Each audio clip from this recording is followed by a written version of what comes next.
কেমন যেন পিঠা পিঠা গন্ধ পাচ্ছি। মনে হয় আজকে পুস্কি দিদিমণিদের ঘরে পিঠা বানাচ্ছে। বাহ, আজকে যে আমার কি আনন্দ হচ্ছে। কতদিন ভালো মন্দ খাই না। রোজ রোজ এই ঘাস লতা পাতা খেতে খেতে ক্লান্ত হয়ে গেছি রে। একটু ভালো করে দেখি তো কি পিঠা বানাচ্ছে পুচকির মা। এই পুস্কি, দেখে যা তো মা, দেখে যা, রান্নাঘরের দিকে আয়, গরম গরম পিঠা খেয়ে যা।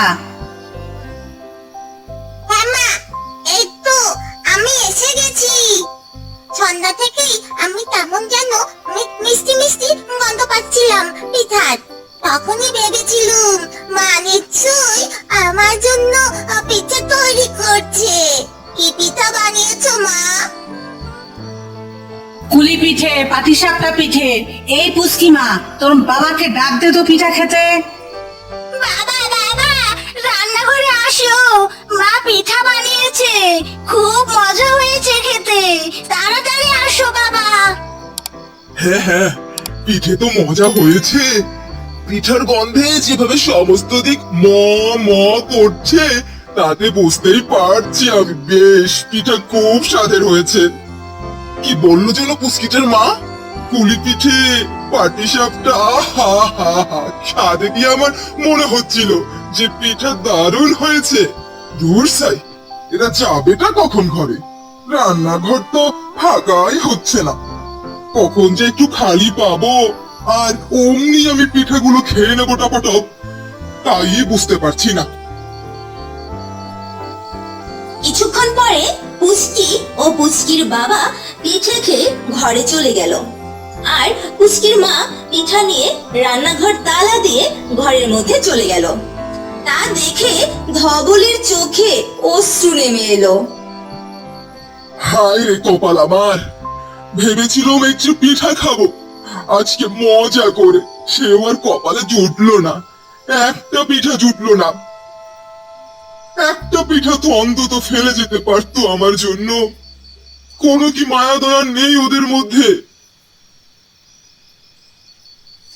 পরের দিন সকালে পুচকি এক বাটি পিঠা নিয়ে বারান্দায় বসলো।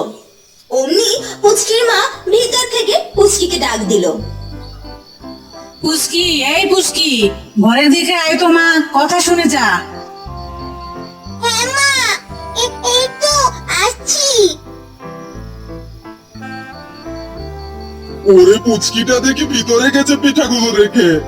যাই, এই ফাঁকে আমি পিঠাগুলো খেয়ে নিই টপাটপ করে।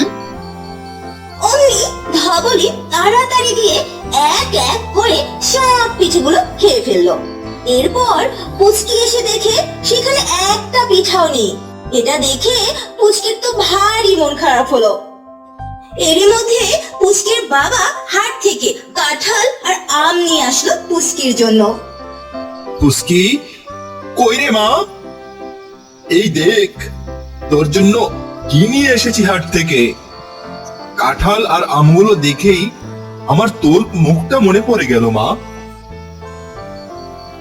সে তুমি খুব ভালো করেছো গো। দেখো না, পুস্কিকে পিঠা দিয়েছিলাম এক বাটি, কে যেন সব পিঠা খেয়ে নিয়েছে। থাক মা, মন খারাপ করো না। এই কাঁঠাল আর আমগুলো সব তুমিই খাবে। তাই বাবা, আমি সব খাবো, আমি সব পিঠা না, পিঠা তো কে যেন খেয়ে ফেলেছে।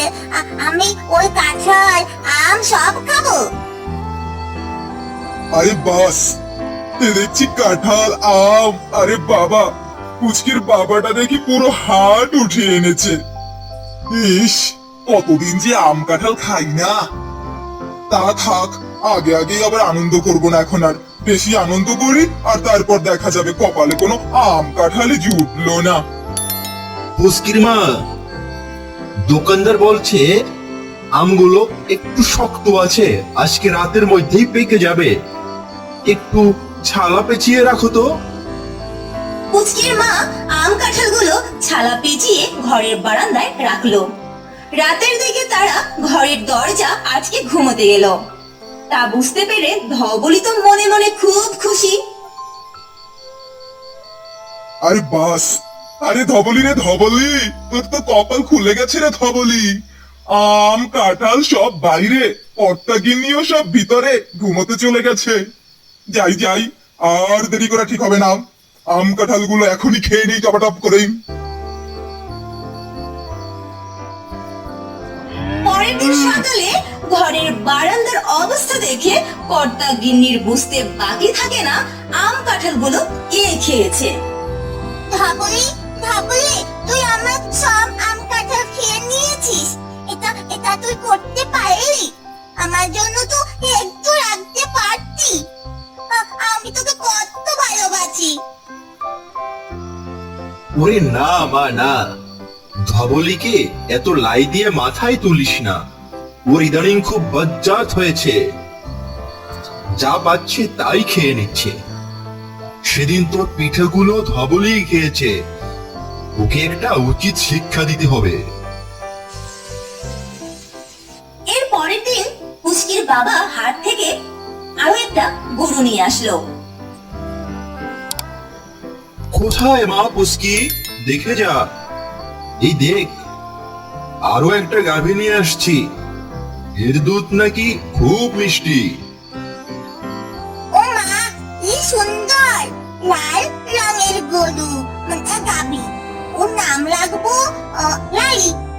আজ থেকে আমার ধবলি একটা বন্ধু পেয়ে গেল। কি মজা, কি মজা। মজা না সাই, এতদিনে আমার একার রাজত্বে আর একজন এসেছে ভাগ বসাতে। মনের সুখে এতদিন সব খাবার একা একা খেয়েছি, এখন থেকে সব খাবারের অর্ধেক ওই লালিকেও দিতে হবে। কি আর করা, তোর পোড়া কপাল রে ধবলি, পোড়া কপাল তোর। আচ্ছা, তুমি যে এই লালিটারে নিয়ে আসলা, এ তো আমাগো ধবলির কি একটুও পরিবর্তন হবে? ধবলি তো একাই সব খাবার খেয়ে ফেলে, কোথাকার যেন একটা পেটুক গরু। হ্যাঁ, তুমি যে লালিকে আনছো, এতে তো আরো খাবারের পরিমাণ বেশি দিতে হবে। আরে না গিন্নি না, লালিরে আনছি। এই লালি হয়েছে যাইয়া একটা ভালো গরু, যারে কয় খুব সৎ গরু, অন্যায় সহ্য করে না। আরেকটা কথা গিন্নি, ভালোর সাথে থাকতে থাকতে খারাপও ভালো হয়ে যায়। তুমি দেখো, আমাকে ধবলি লালির সাথে থাইকা ঠিক ভালো হয়ে যাইবে। পরের দিন সকালে পুচকির বাবা ধবলি আর লালিকে একটা গামলায় ভুসি খেতে দিল। তখন ধবলি হুমড়ি খেয়ে সব ভুসি একাই খেতে শুরু করলো। তখন শোন ধবলি, সবসময় বেশি খেলেই আনন্দ হয় না। তুই জানিস কম খেয়েও আনন্দ পাওয়া যায়। তা আবার কেমনে? কেমনে কেমনে? তুই অর্ধেকটা খা, এখন আমি অর্ধেকটা খাই, আর তুই আমাকে দেখ।